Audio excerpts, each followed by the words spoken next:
Too late. It's the best I could do. I thought when you said 8:15, you meant 8:15 my time. No, I did. Yeah. First of all, I thought we would speak this morning Okay. because mornings are my best time. And actually it worked out okay because Happy Brewer, the guy that I interviewed that Okay. I had haven't seen that one yet. yeah, he had 2 coppers come round to his house. Okay. So he called, so that was fine. But it just, I don't have any excuse. Like, I'm flying home tomorrow, Yeah. and I'm tight, they just ran away with me, so I'm really sorry. Oh, don't worry about it. It's okay. But I'm really, really proud of us that we're still getting it done. Also. Do you want to put your contact lenses in? No, you're okay now. I put my makeup on. Oh, God love you. And the flat's immaculate. Oh yeah, God, I got the OCD bug. I've been waiting for it coming on for a few days, so I got it. I did too. I did feng shui. I moved all my furniture around in my bedroom. I made the bed fit Flat face at north. time. It looks so cozy at night time, but see, during the day, I don't like the flat during the day for some reason. Everything screams at me. Right. So Right. I've done it all now, but it's because my Hoover's broken. I've only got 2 rugs, but yeah, I still got to hoover the floor and it's broken, so I need to get a Hoover. Santa. I thought before we get into it, Yeah. I just wanted to finish what I started because in the #1 video I was venting and I started blurting out about my niece's court case and my daughter's father. So I just wanted to finish saying that my daughter's father denied everything and told me that I had projected onto her and put ideas in her mind and she had false memory syndrome and constructive memory syndrome and all this shit. And so for 3 years I didn't believe her. Then we found a bunch of photographs he left behind on a visit of the Burning Man Festival, and whatever it was, I'd matured in that 3 years and I realised, you know what, something's not right. And I suddenly said to her at 15, you were telling the truth, weren't you? Your dad did abuse you. Yeah. And she just it was like you lifted a weight off her shoulders.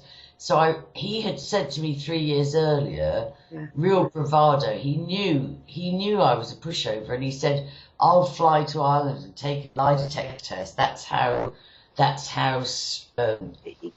confident I am that I can prove my innocence. Yeah. So when I rang him 3 years later, and I actually said, because what I did was I sent the photographs and a tape and a letter to the local police where he lived in America. I thought, right, I'll save him the airfare. He doesn't have to fly to Ireland.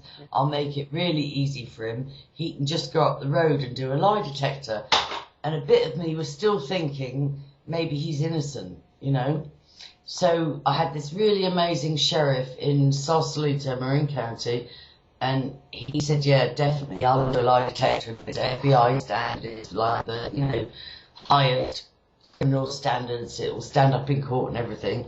So I rang my daughter's dad and said, look, you said you'd do a lie detector 3 years ago.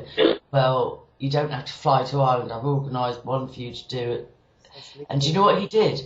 He sold everything and left the country. Of course, He owned probably $2 million worth of properties. He owned 2 apartment buildings in Oakland. He owned a houseboat on Liberty Dock in Sausalito. He owned blah, blah, blah. He disappeared. He didn't even come back for his parents dying.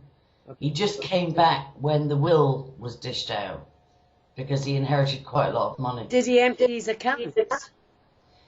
I don't know, but he went to places like Cambodia and Thailand, and he's still living in Malaysia.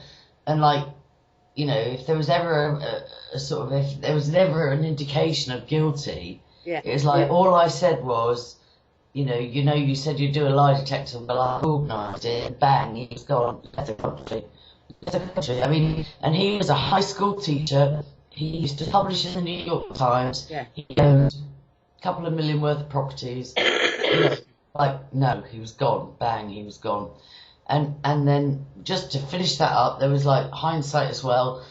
There were three things, right? One was he was reported to by a social worker for fondling a daughter of his first marriage on her breasts in public when she was about 13. He talked his way out of that one. The second one was the brother of one of his students in his school where he was a teacher stabbed him. Why? Yeah, and like only years later did it occur to me, well, what would make a student's brother stab the teacher?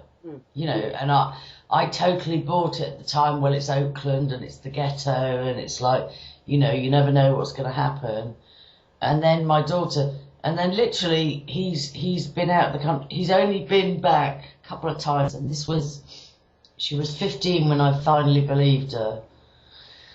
She's 29 now, so 10, 14 years ago, you know, and I was living in Ireland by then, and if I wanted to prosecute him, I would have had to move back to England, because if you want to prosecute somebody, you've got to prosecute them in the country where the offence happened. Oh, right. Yeah, that's right. So I just didn't have it in me. You know.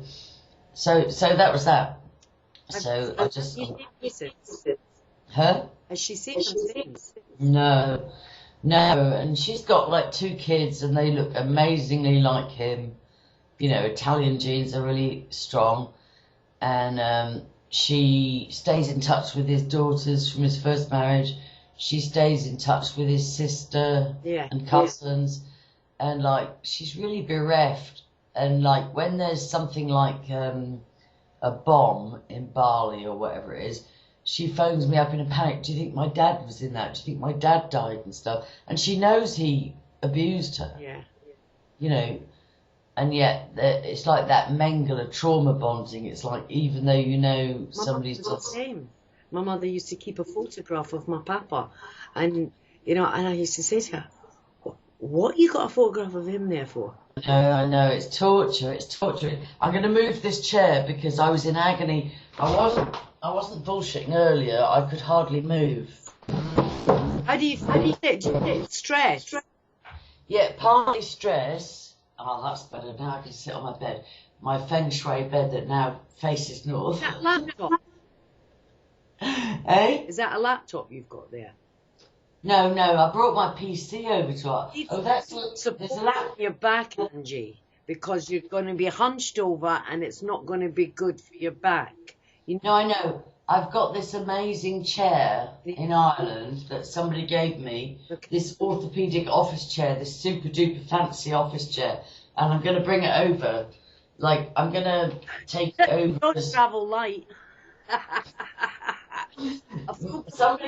Where's my cigarettes? Somebody said to me, you should tell them it's a wheelchair.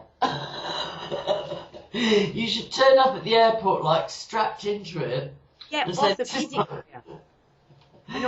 Anyway, I'll find a way to get it over, but I just can't sit on a hardback chair anymore. It's partly stress, but it's also partly just, I don't know, old age or something. I've got 2 degenerative discs in my neck and 2 in my back. But enough of all that. Yeah. I wanted, like, I'm a bit scared to do this because I think, why should we show our vulnerable side? You know, why should we tell the world, you know, our weaknesses because of being hurt in childhood? Huh? Because it's all our strength. Yeah. Through the weaknesses is come the strength. We've plodded on. I feel strong. I got a letter today. He's been put on the sex offenders list for 10 years. Good. Well, that's good. And it was. I was actually looking for the letter, but I can't see what I've done with it. Hold, just 2 seconds. Yeah.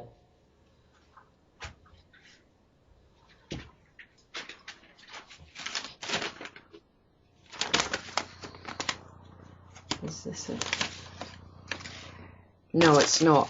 Basically, what it's saying is, I can be informed when he's released. Yeah. And because they did explain in it that he could serve less time. They didn't say when, but I've sort of knew that anyway because of the overcrowding in the prisons. He's 76 years of age. He's gonna be as quiet as a mouse because he's just been hit with a brick wall. Well, he might have to go on. Don't a lot of nonces have to go on solitary? Yeah, they go on to the protection wing with other nonces and beasts. Yeah. But he'll get a dig while he's there, and he'll get it tight when he has to go through mainstream. And they do have to go through mainstream sometimes to collect the meals and things like that. Yeah. Yeah. Scotland, they do. But before we go on to, I will get into the stuff of like, because when people say, oh, you know, survivors are only after compensation, and it's only a bandwagon, they're only after the money, all that bullshit. And I do feel like saying, well, you've got no idea what our lives were like. But before we do that, will you talk to me a little bit about the Freemason thing? Will you make just a little bit about Eastern Star and all that stuff? Just know that my mother was with the Eastern Star, and she used to attend meetings. But because, you see, with my brother, me, and my sister, we've all got criminal records, so you can be blackballed with this. But she always paid into it. My younger sister, different father, she's also a Eastern Star. She doesn't go to meetings, but she pays in. And the reason it came to light that I knew about my mother being in the Star was, I remember at Christmas, one Christmas, my sister was stuck between a rock and a hard place, no money, no nothing. And my mum applied to the lodge. Yeah. They got beautiful presents. Yeah, yeah. No, because part of their thing is to do good. Well, yeah, of course. Yeah, that's like part of the reverse psychology or reverse. It's bizarre because I nearly got sucked in, you know. Anyway, I didn't. I really nearly was. I was getting invited to a Viennese ball and blah, blah, blah, and all this bullshit. And I realised it was Freemasons. I remember my sister saying to me that there is a thing how they recognise one another. I don't know what the reply is, but if there's a bunch of them, they say this.